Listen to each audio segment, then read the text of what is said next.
مجتبی محمد مصطفیٰ صلی اللہ تعالیٰ علیہ وسلم۔ ارے وہی آقا علیہ السلام جن کے صدقے ہمیں نماز ملی، ارے وہی آقا علیہ السلام جن کے صدقے ہمیں روزہ ملا۔ آئیے اس رسول کی بارگاہ بیگت پناہ میں ہم جھوم جھوم کر لبوں کو چوم کر درود شریف کا نذرانہ پیش کرتے ہیں۔ پڑھیے بآواز بلند، اللہ رب محمد صلی اللہ علیہ وسلم، نحن عباد محمد صلی اللہ علیہ وسلم، صلاۃ و سلام علیک یا رسول اللہ صلی اللہ تعالی علیہ وسلم۔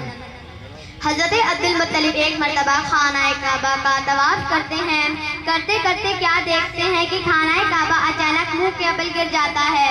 حضرت مطلب پریشان ہو جاتے ہیں کہ ابھی تو خانہ کعبہ کی تعمیر کرائی گئی تھی، اچانک خانہ کعبہ کیسے گئے؟ حضرت مطلب پریشان ہو کر باہر آتے ہیں تو ایک لونڈی سے ملاقات ہو جاتی ہے۔ وہ لونڈی کہتی ہے، اے عبد المطلب، تمہارے گھر پوتا پیدا ہوا ہے۔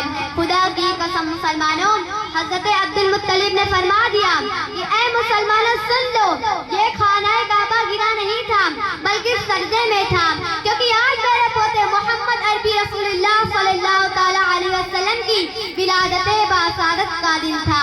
اس لیے تو شاعر نے کیا خوب فرمایا ہے، حاجیو آؤ شہنشاہ کا روضہ دیکھو، حاجیو آؤ شہنشاہ کا روضہ دیکھو، کعبہ تو دیکھ چکے، کعبے کا کعبہ دیکھو۔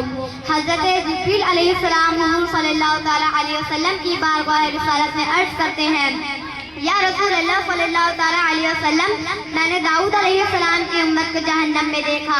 یا رسول اللہ صلی اللہ تعالی علیہ وسلم، میں نے ادریس علیہ السلام کی امت کو جہنم میں دیکھا۔ یا رسول اللہ صلی اللہ تعالی علیہ وسلم، میں نے زکریا علیہ السلام کی امت کو جہنم میں دیکھا۔ یا رسول اللہ صلی اللہ تعالی علیہ وسلم، میں نے نوح علیہ السلام کی امت کو جہنم میں دیکھا۔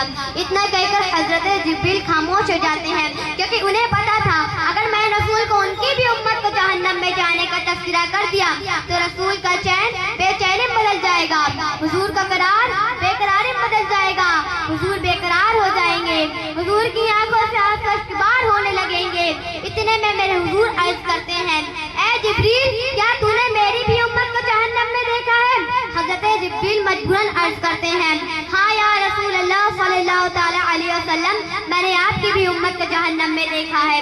اتنا سننا تھا کہ میں رسول کی آنکھوں سے آنسو اشکبار ہونے لگتا ہے، حضور کا چین بے چینی بدل جاتا ہے، حضور کا قرار بے قراری بدل جاتا ہے، اور روتے روتے غار ہرا میں چلے جاتے ہیں۔ ایک صحابی جو رسول کے پیچھے نماز پڑھا کرتے تھے، وہ اس لیے نماز پڑھا کرتے تھے کہ ایک طرف اللہ کی عبادت ہوگی، دوسرے طرف چہرہ انور کی زیارت ہوگی۔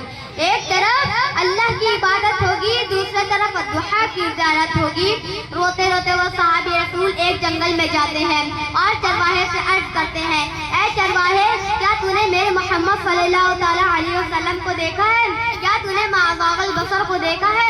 اتنا کہہ کر چرواہا کہتا ہے، میں کسی محمد کو نہیں جانتا، میں کسی ما زاغ البصر کو نہیں جانتا، ہاں مگر اتنا جانتا ہوں کہ اس غار میں کوئی اتنا پھوٹ پھوٹ کر روتا ہے کہ میری بکریوں نے چرنا چھوڑ دیا۔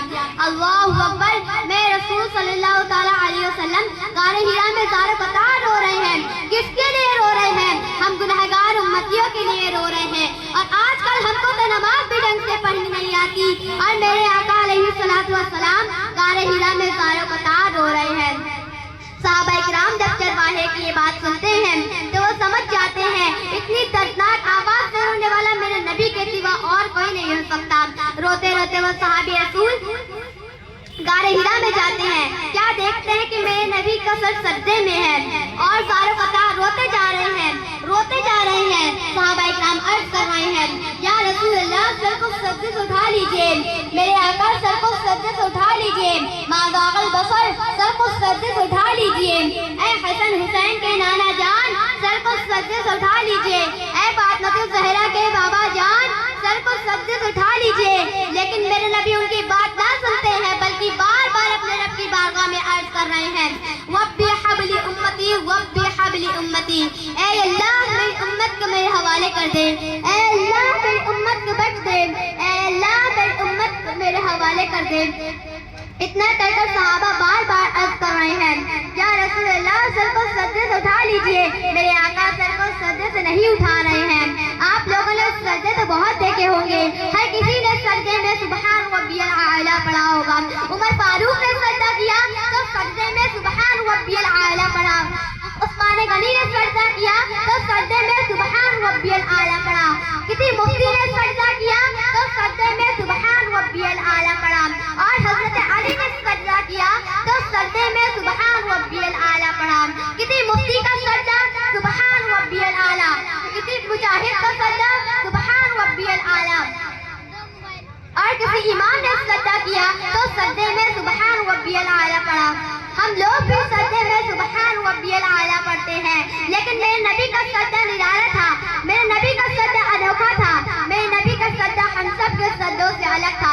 میرے نبی سجدے میں کیا عرض کرتے ہیں, ربی حبلی امتی ربی حبلی امتی, اے اللہ میری امت کو میرے حوالے کر دے, اے اللہ میری امت کو بخش دے. وما علینا الا البلاغ المبین. السلام علیکم ورحمۃ اللہ وبرکاتہ.